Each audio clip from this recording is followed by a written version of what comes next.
Good morning, ladies and gentlemen. So we are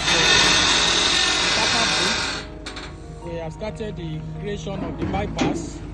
So you can see they are breaking the concrete around the bridge already. So the machine is already working. They came here this morning after some repairs on the machine.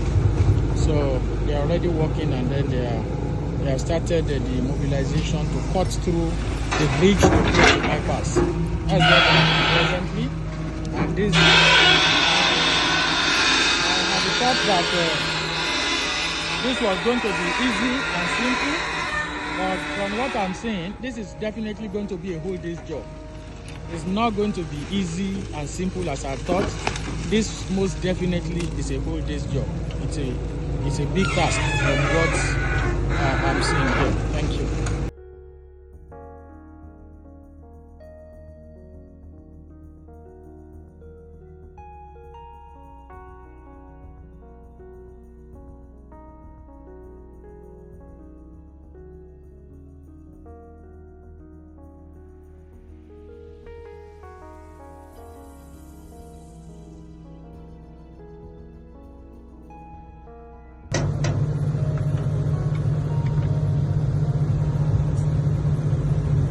So the machine has a fault now, so it requires attention of a welder. So they have to go and the welds on certain things there.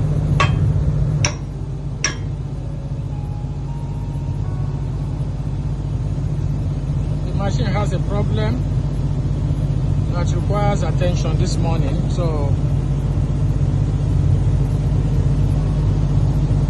they will have to remove it and take it to a welder. So the work has to be suspended now.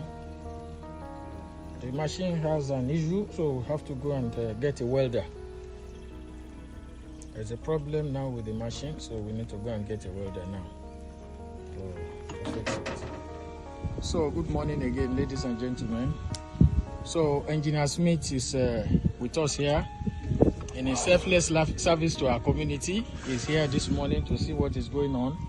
So the work actually is ongoing. As you can see, they just cut through this place now, but that is proving a challenge. It was that beam that they are trying to tackle, and then the machine developed a fault. So they are trying to get the machine fixed now, to get a welder to come and fix the machine. So Engineer Smith, greet our people at home. Well, good day. Lagos Ibadan River Basin community. Lagos Ogun. Lagos Ogun River Basin communities. It's it's drizzling, yeah, and we've been on this trail. Today the machine finally got to this location, the Takpa Bridge, that has been a constraint that had been impeding the flow of water downstream. So what the team is trying to do today is to cut across to create a bypass, yep, such that water can flow seamlessly downstream. Yep. They've been able to crack the first half of the structure impeding the flow of water, because the whole bridge will be reconstructed later. Yeah. It's actually a 3-cell culvert, so it will be reconstructed later. The Director of Flood Control and Erosion had visited here, as well as the Ogun State Commissioner of Environment. Yeah. So it will be reconstructed for seamless access into the Takpa and Mawere communities. However, due to the exigence, we're in the middle of the raining season, and we could see backflow of water into the proximate communities. We cannot wait further till when the contract will be put in place for this work. So they directed the team to create a bypass, and that is what they're presently doing before the equipment develop a fault. And I can assure you, when the bypass is done, even midway we could see the water is moving at a greater flow rate than before, than it used to be. And the good news is everything is flowing downstream, connecting the Lagos Lagoon. So we want to say big thank you to the Ogun State government, the Ogun State Governor Prince Dapo Abiodun, for standing and honoring his word and commitment to the community.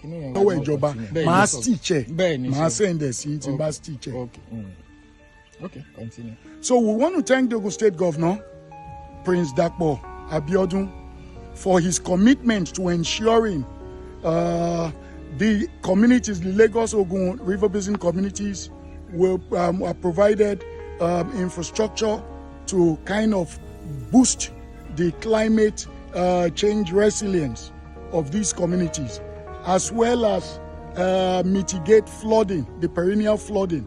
We'll also want to thank the Commissioner of Ogun State, the Honorable Commissioner of Environment, Engineer Ola Oresoya, for taking it as his duty to ensure, as the governor said he will do it, with full commitment to ensure this is done. And I would also say this is the only state I see the people call on the governor, the people call on the commissioner coming to the communities. We called him when one or two communities complained of backflow, and he was here even on a Sunday. That's right. On a Saturday. On a Saturday and on a Sunday. This is a civil servant. Yeah. The same thing with his team. The director of flood control was here last Saturday, right. 3 days ago. That's right. Civil servants don't work on Saturdays, but Ogun State team is different. Yeah. We want to say we appreciate their selflessness in ensuring this is done. Also, the team on site, we want to thank the team, the field team, the project team. Yeah. They've even come here on a Sunday. These are civil servants. These are not contractors. This is business unusual for the team in Ogun State. We want to appreciate them, and also each and every one of our communities and stakeholders, including the corporate stakeholders. We want to say a big thank you for your support in ensuring we keep on moving this project. It's a daunting task.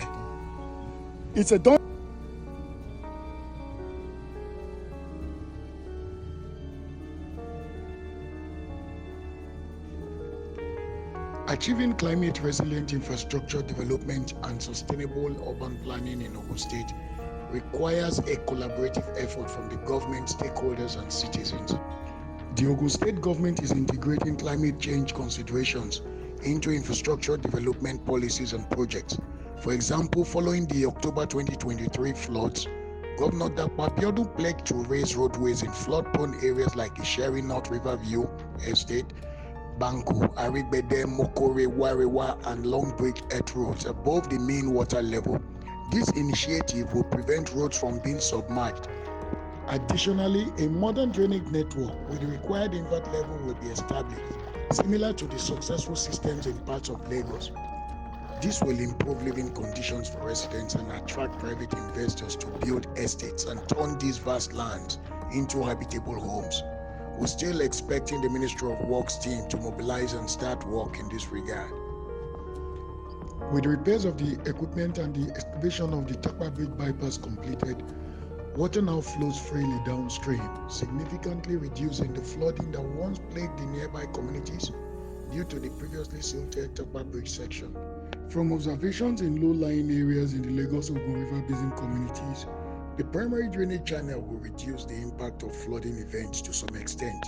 However, additional infrastructure such as elevated road levels and an extensive drainage network will be necessary to improve the living conditions, accessibility to both vehicular and pedestrian traffic, as well as flood mitigation and welfare of residents in all the communities and estates. Also, developing and implementing sustainable urban planning and design guidelines is essential for long-term resilience. All stakeholders, especially real estate developers and individual builders, must adhere to these guidelines in building development and prevent uncontrolled development along the primary drainage right-of-way. This has been one of the most challenging government community projects I have ever participated in. Field teams working in remote locations are supported in almost real-time via satellite. It's both fascinating and demanding. The outstanding support of Mr. Akinde on the field and Mr. Falade at the back end tracking daily progress has been invaluable. To me, the commitment and support from all stakeholders in ensuring we win the battle against devastating flood incidents through the provision of primary drainage channels is more than enough motivation. To the glory of God, we are winning, and God has really favored us with the achievement of and with the connection of the first leg to the Lagos Lagoon by the Towolo BASIN. Achieving Goal Zero safety target all through this project from inception with no record of fatality or accident by the team or equipment on the project on the field, working in this harsh environmental condition in a remote location. God indeed has been good to us. I salute the courage of the project team in the field and all of you, all the stakeholders supporting us in driving this project forward. To God alone be all the glory. God bless you all.